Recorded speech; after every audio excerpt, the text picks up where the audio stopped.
Good afternoon. My name is Dan Marzano, UBA Senior Manager of Strategic Solutions. On behalf of United Benefit Advisors and Alliance Healthcare Coalition, I welcome you to today's presentation in the UBA Employee Benefits webinar series.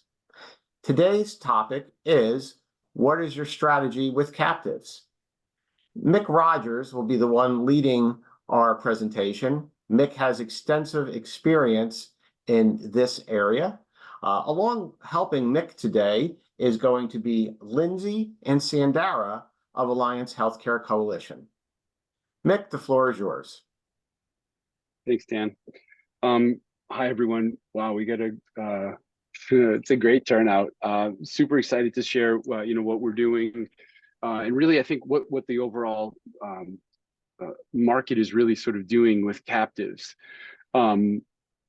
Like Dan introduced, I've got two members of my team on this presentation with us, Lindsay and Sandara. Lindsay runs the practice, the employee benefits practice in Boston, and Sandara is our dedicated UBA rep. Many of you know me already. We are participants and members of UBA as Axial Benefits Group out of Boston, the firm that I run. But we also run a private captive by the name of Alliance that UBA has endorsed as the captive for the members, and we've had some really good success with it, and I hope this is informative to you. What I thought would be helpful is to build off the strategy that we started in Chicago with my presentation there, which is, if you're like most of us, you're in one of these three buckets when it comes to captives. You're either in the first bucket where you're running a mostly fully insured business, but you want to learn more about self-funding. You want to learn more about captives in particular. You hear the buzzwords and you really sort of want to learn, but you're not there.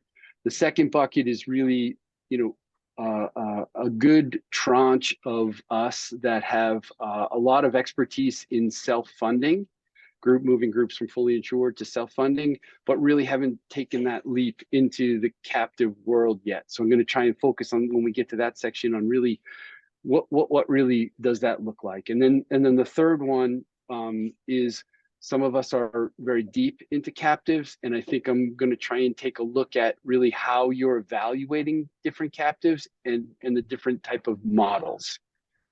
So I'm just going to dig right in. If you're in this first bucket and you're fully, your book of business is mostly fully insured, you really wanted to learn more about captives, my feeling is it starts all with education, right? And what I mean by that is not necessarily education for you, which is important, but it's really education for your client.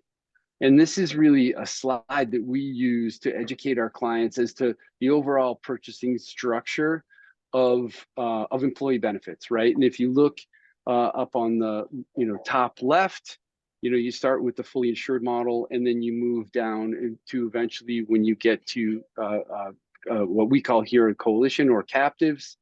Every step of the way, you're saving money, dropping fixed costs, and you're moving them along, right? And what we like to say is, like, you're here spending $1, where our captive clients are spending 73 cents for the same type of coverage. And that really, I think, gets their attention, and it really gets them buying in on the process of moving down the structure. Lindsay knows this. As we start to interact with our clients, we start this process when they're really, before they even come to Axial as a client, but as they go through our process, they help lead us, right? We have a lot of folks that say, no, Mick, how long does this process take? And it can take a year, it can take 3, but eventually they're in there with you, understanding that you're pulling them through this, and they're more pushing, right? Hey, Mick, no, this year I want to skip 2 steps. I want to go down to partially self-funding, or I want to move into the captive. What does that look like? And that really does change the nature of your relationship with them, and it really helps them visualize what their next step is, so that there's always a next step, and you're never really against the wall, right? You're never victimized, if you will, by a fully insured renewal, because you always have, or a self-funded renewal, because you always have the next step available and out in front of them. Obviously, we use that as a significant sales tool, right? I mean, and I think what it allows us to do is pick up a client without marketing them, for non-clients. We won't go to market just to show them what everyone else can show them in the fully insured world. We may show them a conceptual of what it looks like when they get to the captive, right?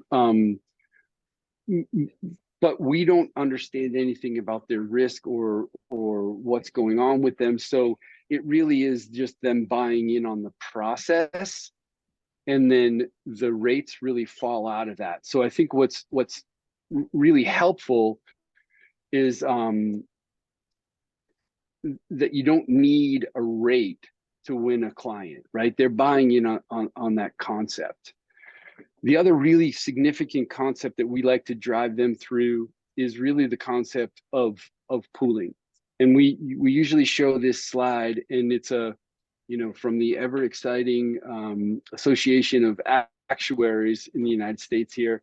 And what we're trying to show them is that at 100 employees, you've got about a 20% chance of a bad risk, right? 20% bad risk of being upside down. We've already gone through the education process of understanding that, what a loss ratio is. And the loss ratio is, the premiums that you give the carrier versus the claims that they pay.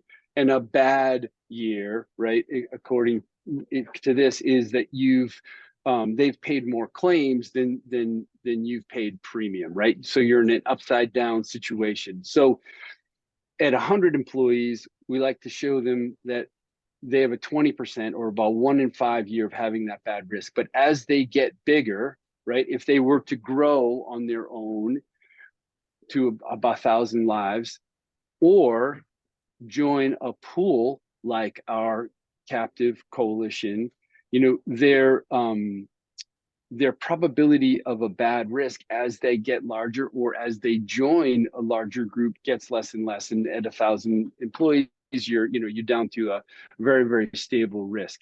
What we also like to tell them, and we've really proven this out over the course of the last 15 years of using this concept, is that we've been able to show them that whether that 1,000 life group, or the 5,000, or even better, 10,000, which is really where our pools, are in numbers, those numbers act the same, whether they're one employer or whether there are 100 employers. It really is the number of employees that really drives this type of stability.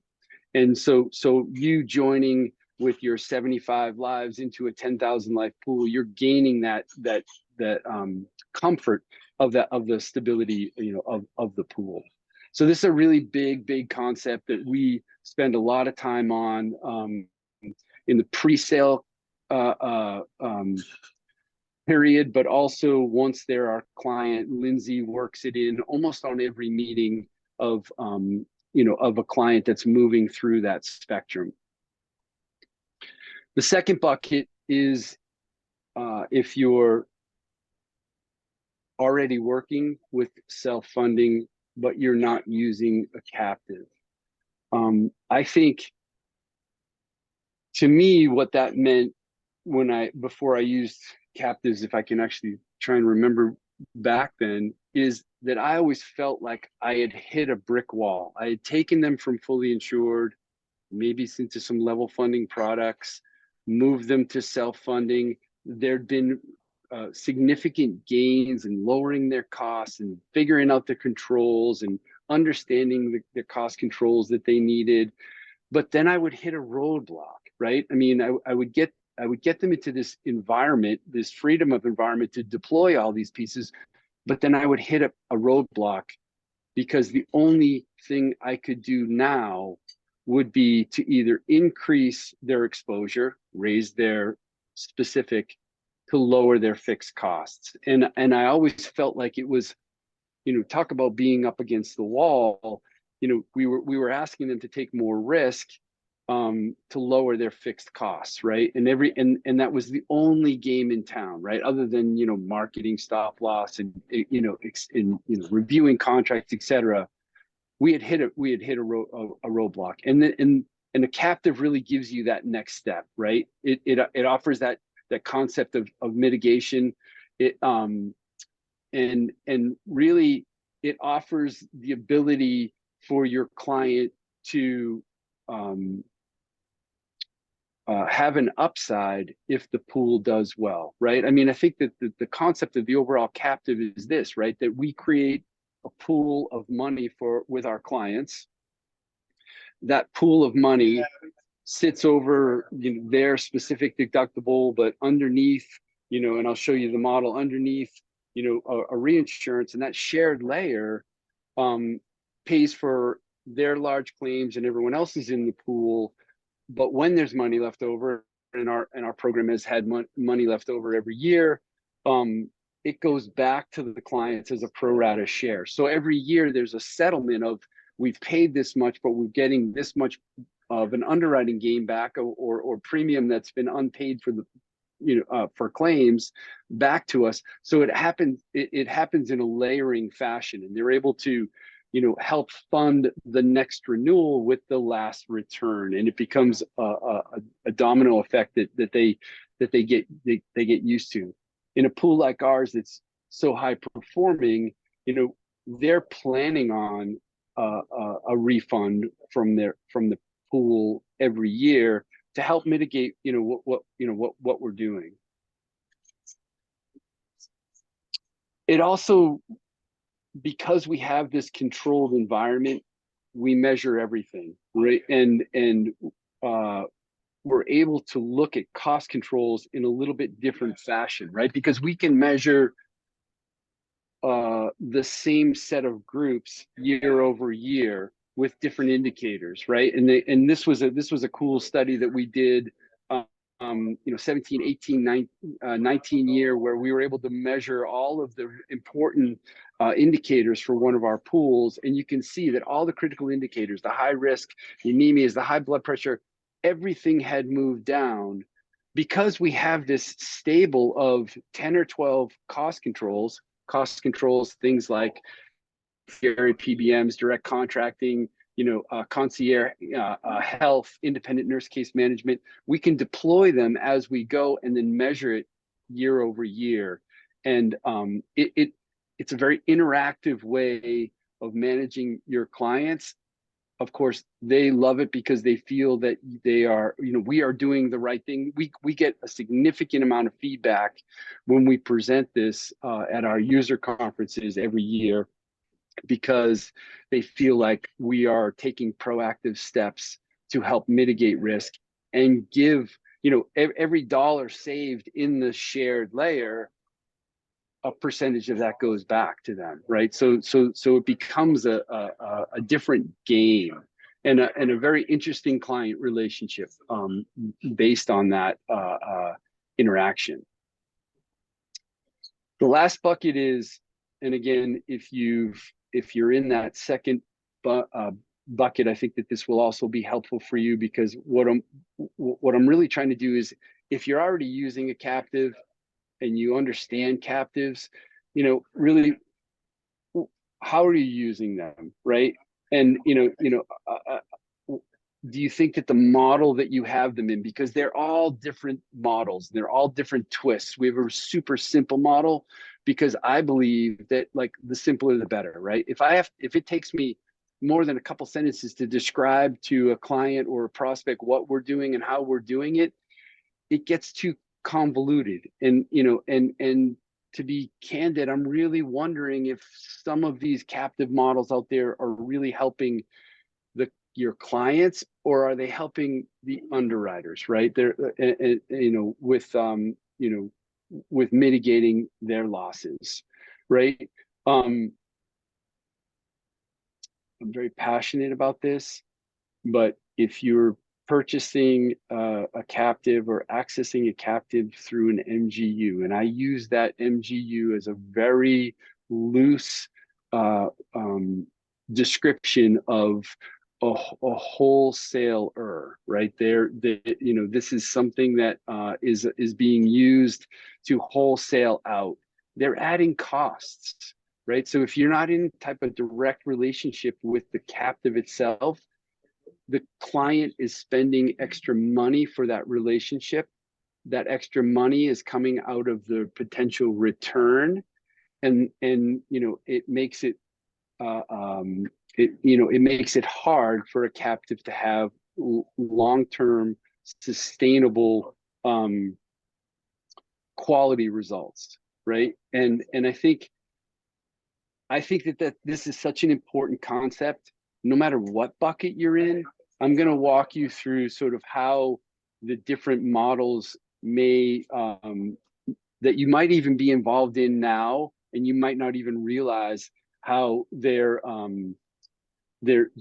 not efficient in what happens with it. I mean, I remember we had our clients in an MGU till about 2015 when we uplifted it out, and the epiphany was, wow, there's a lot of money that the MGU is keeping rather than putting into the claims fund, and the bigger the claims fund, the more opportunity for a higher return for our clients. And it was sort of, once we sort of got awakened to it, we couldn't do anything to create our own program. And the other thing is the underwriting cycle. How do they issue returns? What's the turnaround? What's the cycle? What's the contracts that they use to sort of shorten that cycle? What good is it if a captive has to hold your client's money for 3 years? You want to look for a short, what they call a settlement period, right? The policy's active for a year-ish, right? Whatever you determine. Then there's a settlement period, and then how long does it take them to actually get the underwriting returns or the money back into your client's hands? Very, very, very important to ask those questions up front. Some of the name brands out there are really holding money for 2, 3, 4 years, returning it 50% of the at a time, over a 2 or 3 year cycle. And they're taking, I feel like there's a bunch of captives out there that are name brand that are taking advantage of the naivete of the brokerage community if you don't understand this type of relationship. So, regardless of, here's the thing, we're gonna run through different expense ratios and how that works and why it's important. But regardless of the model, right? There's always going to be a shared layer. Whether that shared layer is, some have shared layers just for each client. Some have shared layers for our whole pool. You can see the small graphic down in the bottom of this slide. This is how an efficient model can work, right? This is our model. So each client has their own specific layer in the gray, right? That's their specific. And then the coalition layer or the shared layer starts after their spec, but hard capped at $500,000. And then the true reinsurance takes over at $500,000 and pays for unlimited costs on the upside.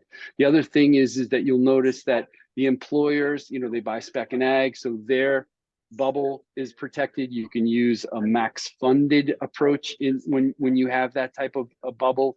But our shared layers also encapsulated by the reinsurance, so that makes it very, very safe. And it's a very, you want to look for that type of contracting. And then what happens, to the collateral. Collateral is a word that's used really only in the captive world.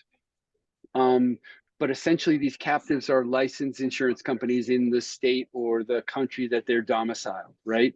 Just like every other insurance company, they need to be actuarially certified. and they need to keep a certain amount of reserves on hand, ready to go, that the state actually or the domicile approves. In our world, in the captive world, those reserves, they're called collateral, right? Rather than reserves, and that's a, you know, and they're paid once, and either.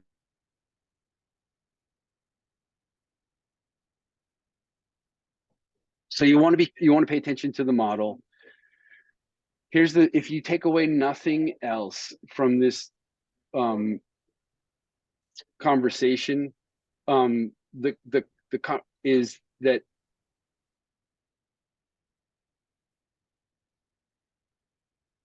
expenses to the program, right? So the higher, if you start, the higher the expenses, the less goes into the shared layer. And if you think about it, some of these MGUs out there, big names, do they really care if they give any return, right? They use all of the pool, or they give it all back. It doesn't matter to them, because they've taken their money first. They've taken their expenses for their MGU, for their underwriting, for their reinsurance, and then they put the rest of the funds into the pool.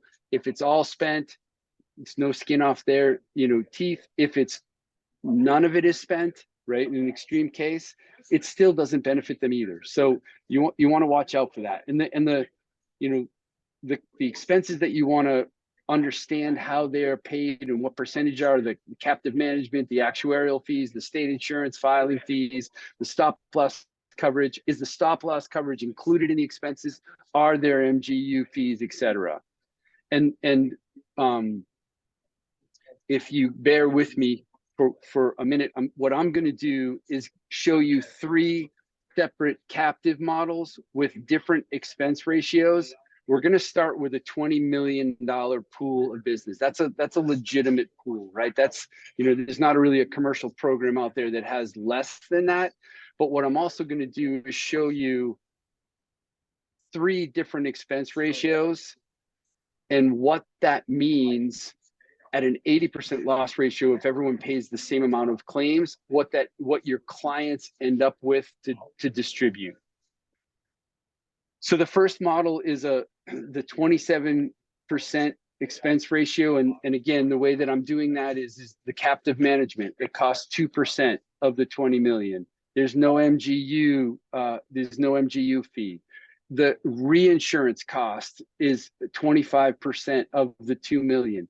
So what we have is a 27% expense ratio, but it's a complete expense ratio. I was talking to a UBA partner last week, and they said that one of the commercial programs, a big name, said that they only had a 12%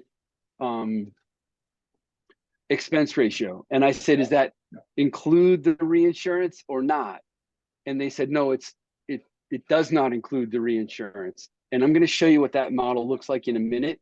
But essentially, it's awful, right? Because they're being cute and they're being tricky about how they're measuring the expenses. I want to know a complete expense ratio, which includes the stop loss costs, right? So if the captive management fee is 2%, there's no MGU, the stop loss contract is, 25%, that leaves, $5.4 million to run the program, but it leaves more than 14.5 million left in the pool to run. Most of these programs are run or priced to run at about an 80% loss ratio, or another 11.6 million. So at a 27% loss ratio, 80%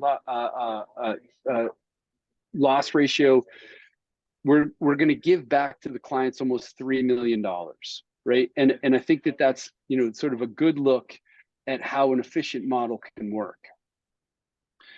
The next model, same $20 million. We've got a higher captive management fee, there is an MGU fee being added in, and the stop loss cost. Guess what? Dirty little secret. We all pay the same amounts for the reinsurance. And you know, at $500,000, you're going to spend about 25% of the cost, you know, on that. So in this model, they're running an overall 37%, which you can see costs almost $2 million more to run the program. Right here, you know, again, that's being kept by the MGU or the program itself, right? This 12% is being pocketed by the commercial carrier. This is actually a big MGU out of the middle of the country. So it leaves less money in the pool. Same amount of claims is in the first model. You've got, you know, less than $1 million that you're giving back, right? You know, you're nipping away. It's not efficient. Be careful how you interact with a model like this.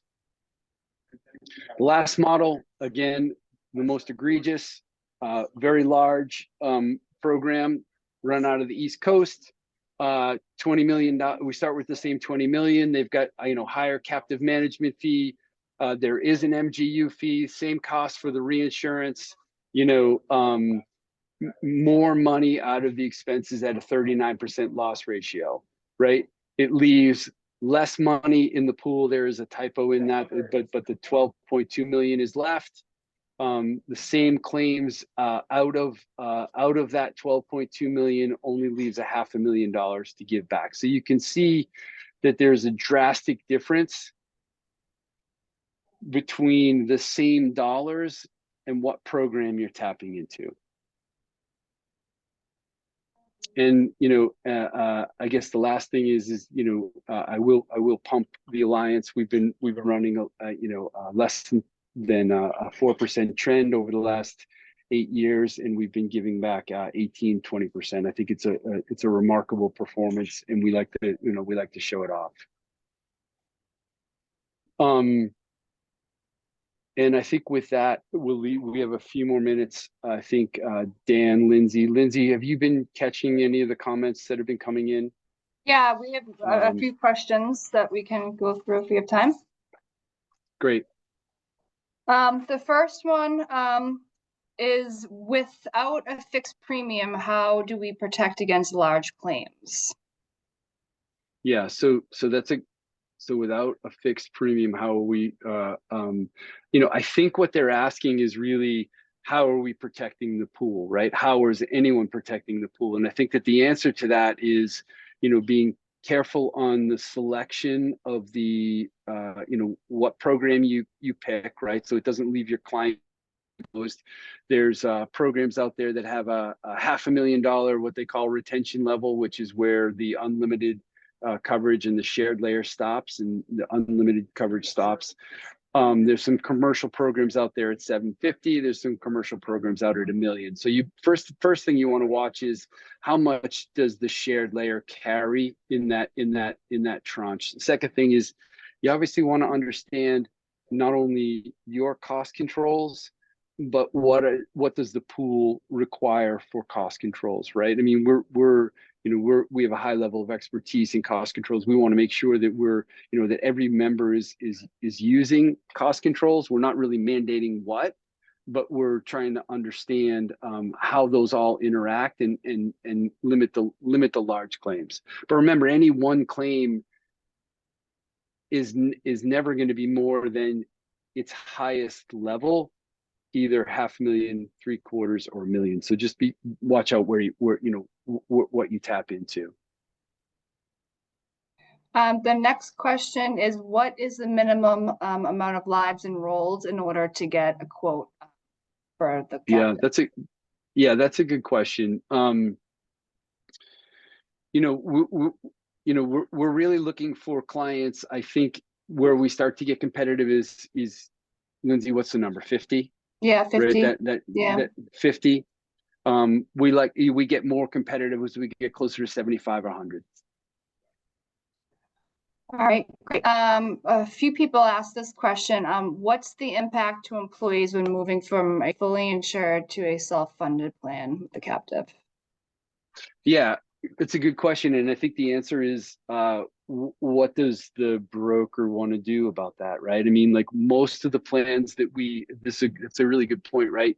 If you think about that flow, the flow or the evolution of that cycle, fully insured and captive being down below, most of the time we're not changing plan design. We're bringing them into the captive with the plan design that they have right now. So what's the impact? You got to find a good quality third-party administrator. If they can keep the same network, great. There could be network disruption, plan designs, but again, that's where the expertise of the advisor comes in. Great. The next one is, do all members of the captive pay the same premium, and how does pricing work? Great, good question. I don't know of a program out there that has the same pricing for everyone, right? So I think that we evaluate every risk and price everyone independently, right? And that allows them to pay their fair share in the shared layer, so that when we distribute the profits, it goes back as a pro rata share. If you paid more in, you get more when the return is. I think that's a pretty fair system. It's different everywhere, right? But at the end of the day, I don't know one program that just has one cost, right? Everyone is going to be, market rate. Most of us use, Milliman standards to start with and spin our own experience on it. I think you want to watch out things like, no new lasers. What's their laser history? Those are almost in conjunction with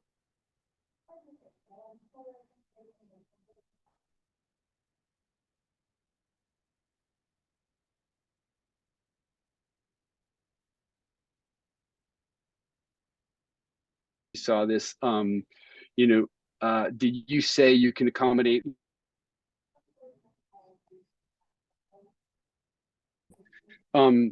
So my answer is, what do you want? And a max funded program is this much, right? And the way that we have structured the program so that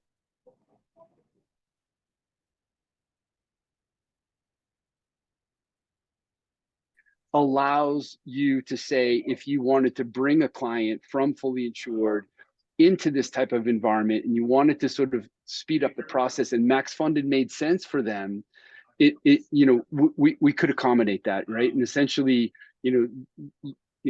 everyone already buys what they call an ag accommodation, which allows the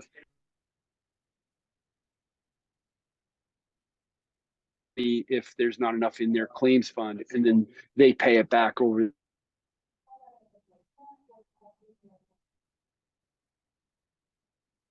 and they just wouldn't get reimbursed. So that's actually a pretty good question. Another one that came in, how do you move a prospect client from one of these larger MGU managed captives to one like Alliance? I think earlier the better, right? And we can run almost a pro forma example. This is a very, very successful way that we bring clients in.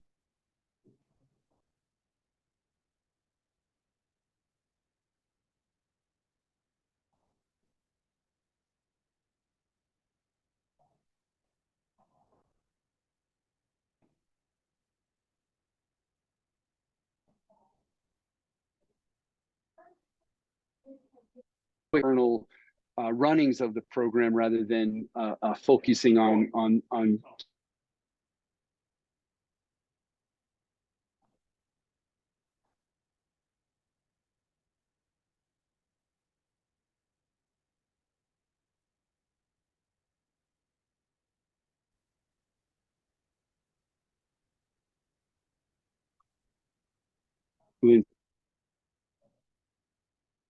I think those are all the questions that we had.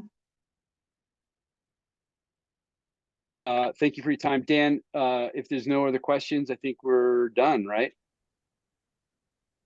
Yes, thank you, Mick and Lindsay from Alliance Healthcare Coalition for your thought leadership and sharing your expertise. Thank you Great. to all the UBA partner firm employees and their clients who joined us today. Our next webinar will be on April 16th, when the topic will be, is your communication strategy creating artificial intelligence? Alliance Healthcare Coalition is a valued UBA alliance and offers UBA partner firms and their clients captive solutions. To learn more, contact your UBA partner firm. Thank you for attending the UBA Employee Benefits webinar series. We look forward to you joining us next month. Have a good afternoon. Thank you. Thank you all. See you at the next Thank event. you.